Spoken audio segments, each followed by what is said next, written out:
You know what? I was thinking of this last night. I thought, we got to do this story on the website, and we just put it up.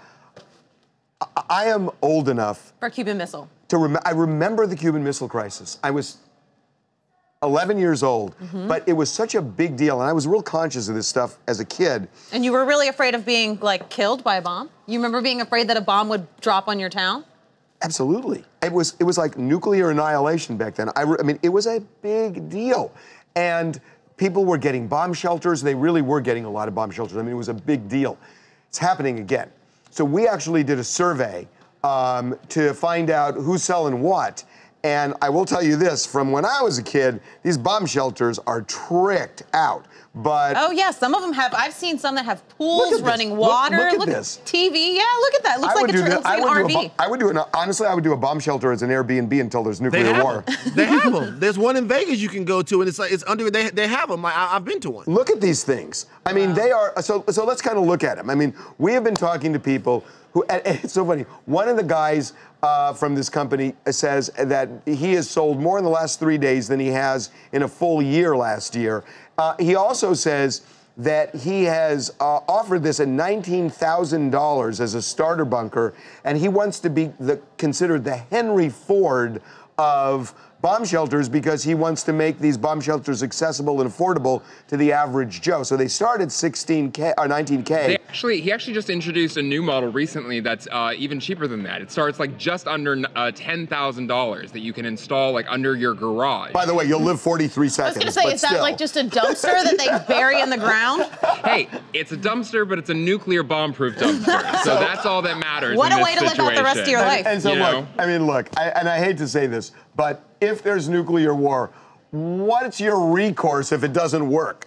I mean, and by the way, what's your recourse if it does work? Are you just going to live out the rest of your life? Well, so that's so they can't go back up. No, it's a really good question. Harvey, real estate is so expensive in Los Angeles right now, above ground, that maybe underground bunkers like this are the way to go. Well, Evan, Elon Musk wants to send people to Mars. He's doing the Hyperloop. I mean, more people living in Los Angeles is the new way to go. Guys, if there's a nuclear war, it doesn't matter. You'd have to have farming equipment. You have to be able to raise. I know. That's why these things are always so scary. I don't understand what you're going to do after.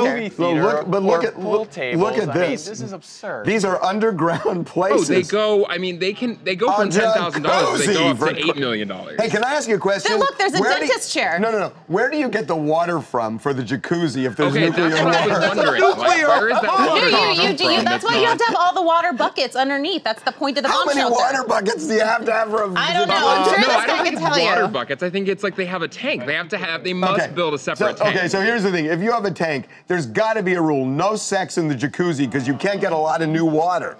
I'm just saying. Who are you having sex with? Forget about the germs in the water. What about the fact that the water is going to be poisoned by radiation? Van, let's cut to it. So what you're saying is you'd simply rather die.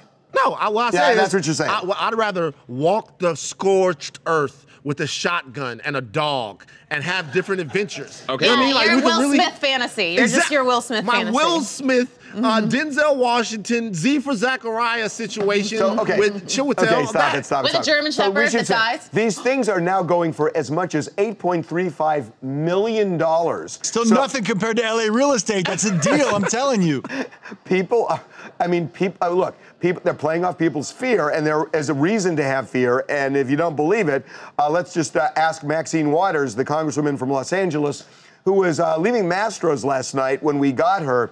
And she has a fear and strong opinion about how we should be handling the North Korean threat. We cannot afford to be in a war, and I want us to be very careful, very alert to what is happening and to avoid war. And so I think we can do this with some diplomacy.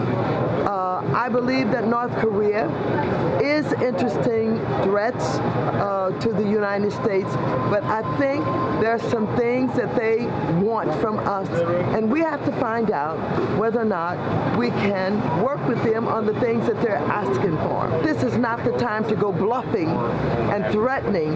This is a time for diplomacy. Okay, I got some questions for you. A, why is she assuming Trump's bluffing? Because it didn't happen. Well, they made another threat. They made another threat against Guam today. It was a very detailed threat. And the question is Trump a paper tiger in this? I don't know. But it was a bluff because he didn't do anything. It's no. What Trump said was that if they threaten us again. Right. Well, and they did. But like, I think the threat that he's talking about is, I mean, he didn't say that if they. Well, that's why he left it somewhat vague, which is what he wanted to do, because you got to have wiggle room in this thing. Look, Marco Rubio is saying Trump did the right thing. There are people who are saying Trump did the wrong thing. I mean, the problem I have with what Maxine said, and I love Maxine, but the problem I have is, yeah, okay, diplomacy makes sense. They've tried diplomacy, and the world has tried diplomacy with North Korea for a long, long time. Tried, Obama has tried. I think everybody's sort of tried. Russia's tried. But at the same time, though, we've sent out, and this is a true criticism, we've sent out a different signal to the world. Anytime there's a power beneath the U.S. that we have an issue with, if they don't have nuclear weapons, we invade. And that's been a trend that we've had. We've invaded Iraq, a bunch of different places that weren't nuclear powers. No, I know. If you're North Korea, the only way to really get the U.S. to kind of... Yeah, but the thing is, North Korea started this. I mean, they're the ones that started firing missiles underground. No, they didn't start. No, they didn't. Oh, yes, they did. They started to build a nuclear weapons program, and we decided we didn't want to have one. No. That was 20 years ago. No. They're exploding bombs under the ground, and they're firing missiles in the air. That's what they're doing right now. That's part of developing. I'm not defending Nobody North Korea. else is doing that. But that's part of developing a nuclear weapons program. No. That's aggressive, and the world doesn't want that. I feel like I'm stuck in a bomb shelter right now. Okay, Hi, my name is Perry Wright from Clinton Township, Michigan. I wanted to talk about the North Korea situation. North Korea has always threatened America, but our president has sent his own threat back in return. I do agree with Congressman Waters that it's time for diplomacy and not war. Don't you think that America has fought enough wars? Oh, well, nobody wants to fight this war, but I don't know how you fight a war like this. It's going to be a quick one. Right. But scary, and the issue is, and then you get back to diplomacy, and it's like, you don't want to be Neville Chamberlain if I can raise the issue. Make sure to subscribe to TMZ Live to keep up to date on the latest entertainment news. And if you want to keep watching, click on one of these videos right now.